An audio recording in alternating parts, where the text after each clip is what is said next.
This is Pastor Dana, and I had a dream on Monday night, August 10th, and I haven't said a lot about it because I know when I share this, it's going to make some people mad. And my life's not been the same since I posted that first dream. I never asked for this. I never asked for God to show me anything. I was doing a series on dreams and visions. I thought maybe I'll get some dreams. Maybe some others will get some dreams. But it's been different. It's been a lot different. There's been some concerns from my family because of the dreams I posted. People showing up at my door who then get arrested in my community for being violent. A lot of emails, a lot of phone calls, a lot of messages. I'm not doing this for notoriety. I'm not getting paid to do this. Had a dream. Just simply had a dream. And I'm sharing them because there are things that God, I believe, is showing me that the country needs to see. So I'm just going to share this, and you can do with it what you want. I'm not asking God to give me any more. I've not prayed God to give me another dream since I had the first one. They keep coming. And so I dreamt I was in the month of October. I saw the month of October as a calendar and was waving like it was being blown by a strong wind, not a fitful wind, not violent, just kind of a fitful wind, you know. I saw a finger appear, and it pointed to the second week of October, and it dragged the finger through the third week of the month. So it covered second and third week of October.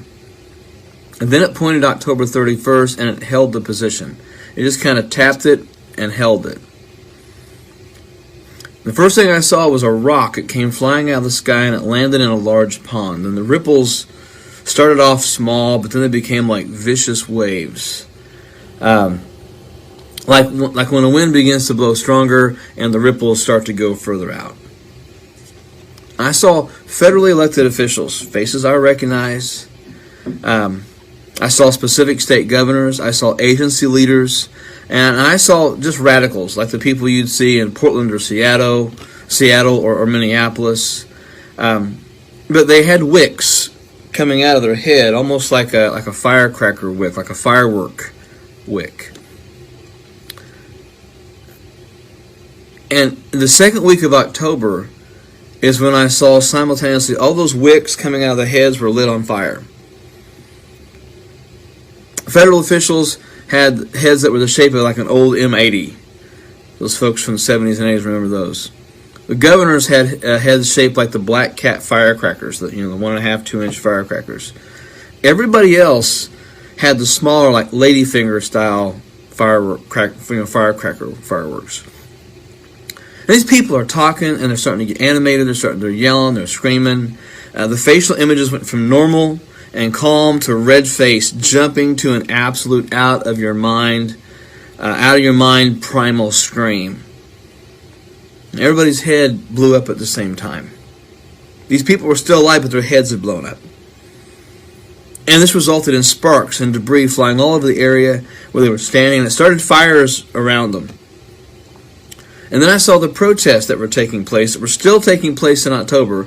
They went up another notch because the bystanders who were part of the protests and that were there, that were not being very, very violent and not really getting us involved, the protesters basically said, if you're not doing that, you're not one of us. And they began to assault those protesters who were not deemed as violent or as vicious as they should be. And I saw some of those protesters left on the side of the road, almost like they were dead. They'd been beaten because they weren't protesting like the other ones were. They weren't doing all those things that they should have done. If they weren't complicit, they were beat on. I saw the elderly people, and this is what got me. I saw elderly people being attacked. It was an attack on older Americans, the people that hold the Constitution dear, the flag dear, the people that have the common sense values, commitment to faith and biblical principles. I even saw people trying to get into nursing homes and nursing facilities to attack older people. That's what I saw in the dream. And then I saw a $100 bill, a big $100 bill about the size of a flag. It was hanging like a flag on a pole, and it was burning from one corner. And it was being lowered like at the end of the day. And I saw people with their hands over their hearts, and they were crying because their god of money was just being lowered. It had lost its value. And it burned until there was about a third of it left. It was a celebration. People were celebrating. While some Americans were just devastated and torn up by what they saw happening, there were people celebrating that the dollar had died. It was dying, the value of the American dollar. There was someone even playing taps in the background. And then I saw churches, small groups of people kneeling and praying. They were wrestling in prayer with the spirit of the age. But these people were protected by bubbles of safety. There were angels guarding them around, or guarding around them. And these were the faithful core of the church that had not been compromised in their values and their faith. They were being encouraged to stand strong. They were being encouraged to keep preaching, praying, believing. And there were relentless attacks against them. Just like the ones I saw in the September drain. There was just relentless attacks against them. But they stayed faithful. They were in the heat of the battle. They were praying. They were fighting. They were wrestling. Like I said, with the spirit of the age, but they were fighting to stay faithful. And they were very few in numbers, but that didn't bother them. And I saw behind each of these people praying, I saw a small gate. And I was reminded of Matthew 7, 13 and 14. Enter by the narrow gate. Enter by the small road. They never stood up, even though they'd walked through that gate. They were right there beside it. Then I saw puffed up pastors and I saw puffed up prophets. Very expensive suits. And they were preaching against the idea of persecution coming. They promised prosperity. They promised health and wealth and only good things. And they spoke like their words, as they spoke, their words were like they were slurred, like they were drunk. And suddenly their clothes were coming off. Their tie was loosened and taken off. Their shirt was taken off. Pretty soon they were standing there completely naked. And I saw this rug pulled out from underneath them, and they go flying up in the air. They're trying to cover their modesty while they're up in the air. But as they were floating in the air, I saw money flying out. I saw money flying out from them. All the money that they'd gotten from all the prophecies and ministries and things they'd done selfishly. I saw that money just kind of flying. But when they landed on the ground, this is another thing that just really got me. When they landed on the ground, all of them that landed on the ground that were all puffed up bit through their tongues as they landed. And pieces of those tongues went flying. And they were trying to reach out to grab them, but they were beyond their reach. I was reminded of the story of the emperor's new clothes. They were exposed.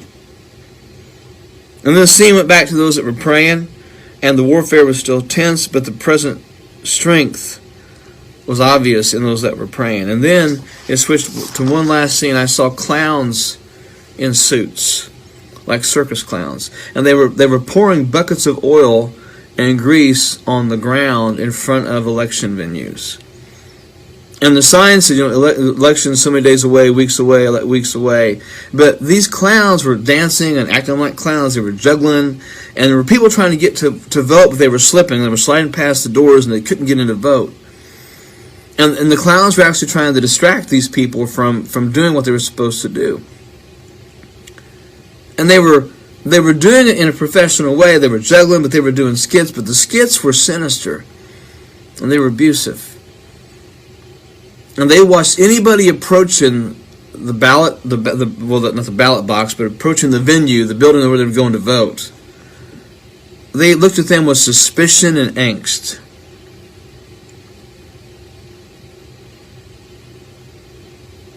They were doing everything they could to keep people from voting. They were trying to distract them from what was going on. And then I saw this big billboard. And it said, Passover 2021. Big things are coming for the world. Big things are coming for the world. and that white figure appeared. And he said, "Do not stop bracing, for the storm will not pass until I stop the storm." So brace, brace, brace yourselves, and don't look back.